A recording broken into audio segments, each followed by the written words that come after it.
Ar mí magad a cean córa agus tá gá nómad agam me caranúil nach bhfuil me sásta ma haciíocht a hort den Rialtas.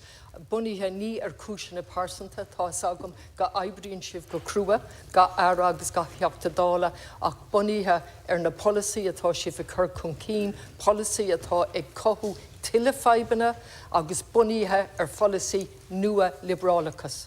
I've 155 seconds to tell you that I won't be supporting the government in this motion of confidence. I've absolutely none. I had none in the previous government, not based on any personal reasons. I realise you all work very hard, absolutely on the record, but based on your policies that you're pushing, policy of neoliberalism that further intensifies the problems, and you twist language and you spin it to make nonsense out of it, and that is the greatest threat to democracy, what's happening in terms of language. So your policy on housing, I won't use my words, I'll use the Simon's latest snapshot, 37th snapshot, locked out of the market. There are no properties available in Galway City, our county, under any HAP.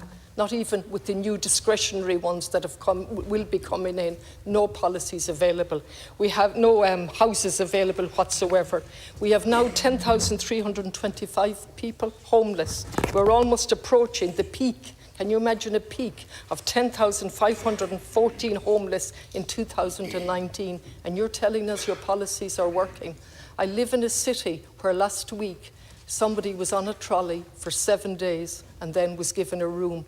Now that may happen, and if I was part of the system, I'd be apologising profusely and saying it was most unusual. But unfortunately, Taoiseach and Taoiseach, it's not unusual.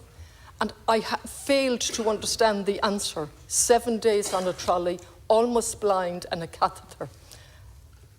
That's the city I come from, and that's repeated in Limerick Hospital and all of the other hospitals. I'm voting against you because I believe that you are not for the common good, and that we need a fundamental change in policy, demanded by COVID, demanded by climate change. We cannot persist with the way that we're idealising the market. It's creating more and more problems.